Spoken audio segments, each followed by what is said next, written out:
berlama-lama, kita masuk dulu ke topik yang pertama, my friends ya. Topik yang pertama ini sangat-sangat hangat sekali karena itu sebuah revelation yang disampaikan oleh David Ornstein ya. David Ornstein menyampaikan jika ini adalah musim terakhir Pep Guardiola di Manchester City ya. Enzo Maresca dikabarkan menjadi top of the list dari para petinggi City Football Group untuk menjadi suksesor dari Pep Guardiola. Ya, dan ini cukup mengguncangkan ya beritanya di akhir pekan kemarin, meskipun ada beberapa kandidat yang lain, tapi Maresca berada di urutan teratas yang dikonsider oleh tentunya Khaldun Al-Mubarak, Ferran Soriano untuk menjadi penerus dari Pep Guardiola, karena memang dia juga sudah pernah menjadi asisten Pep, juga sudah pernah menangani beberapa tim muda yang ada di City dan sangat di-appreciate oleh environment yang ada di City Football Group ya. Tidak hanya karena ide-ide segar, inovasi dan juga kemampuan taktis dan juga man management yang dimiliki oleh seorang Maresca, sehingga mendapatkan tentunya respect dari para pemain dan juga backroom staff dan juga manajemen, tetapi juga sebuah kemampuan Maresca ini untuk bisa memenangkan hati dari orang-orang di sekitarnya, media, dan juga lain sebagainya. Sehingga menjadi sebuah karakter yang harus diverifikasi oleh beberapa manajemen, ada beberapa kriteria, dan akhirnya Maresca digadang-gadang sebagai salah satu kandidat yang sempurna jika memang akhirnya Guardiola ini memutuskan untuk tidak memperpanjang masa baktinya bersama Manchester City di akhir musim nanti. Dan langsung Maresca secara khusus mengkonfirmasi jika dia masih memprioritaskan Chelsea. Ya, kita baca dulu kutipan dari Maresca setelah imbang hasil imbang atas Newcastle United. Dia bilang, saya akan berada di sini musim depan. Jadi dia konfirmasi dia akan bertahan musim depan karena saya punya kontrak hingga 2029 dengan opsi perpanjangan sampai 2030. Ketertarikan City tidak mempengaruhi saya karena seperti rumornya Juventus juga seminggu yang lalu, itu hanyalah rumor belaka. Itu yang disampaikan oleh Enzo Maresca.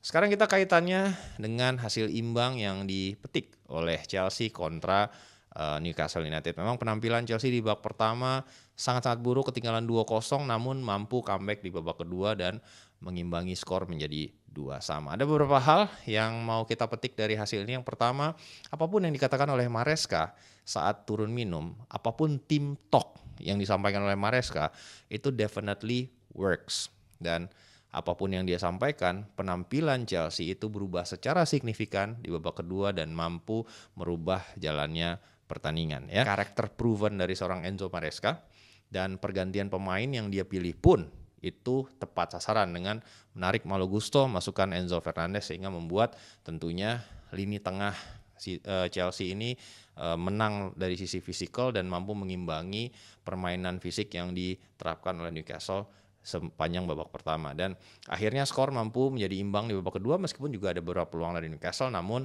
signifikan sekali comeback Chelsea ini sehingga membuat ini menjadi sebuah hasil yang so-so, karena kalau kita lihat babak pertama Chelsea jelek banget, babak kedua ya dia bagus banget gitu, dan ini merepresent kurang lebih Chelsea musim ini ya, sangat kaya dengan turbulensi, dan kita lihat nanti seperti apakah ini bisa mampu challenging untuk setidaknya posisi 3 besar. Dan takeaways yang kedua itu adalah bagaimana secara lini pertahanan Wesley Fofana ini selalu menjadi titik lemah dari pertahanan Chelsea ya. Terlepas dari mulai stabilnya penampilan dari Chalobah, cukup reliable, namun kehilangan seorang Levi Colwill yang memang mendapatkan cedera ACL yang cukup panjang untuk musim ini, itu membuat Fofana yang dipilih sebagai duet permanen dari seorang Chalobah, dan ini harus segera di improve karena memang sepanjang babak pertama maupun babak kedua kelihatan banget kalau Fofana ini tidak mampu mengimbangi permainan dari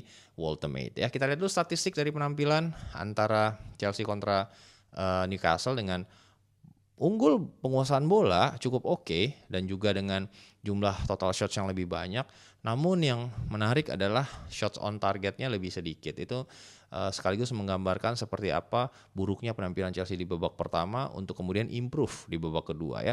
Terlepas juga dari akurasi umpan yang sedikit lebih baik ketimbang Newcastle United, namun kita bisa pastikan jika Chelsea ingin menjadi tim yang bersaing di papan atas, ini turbulensi sepertinya harus segera ditinggalkan ya. Kita masuk dulu sekarang ke pernyataan dari Enzo Maresca ya. Dia menjelaskan setelah pertandingan tentu kami harus bisa lebih baik di babak pertama. Tetapi apa yang diperlihatkan tim di babak kedua, kebersamaan kami seharusnya kami bangga. Tidak banyak tim yang bisa melakukan ini. Itu yang disampaikan oleh Maresca. Yeah.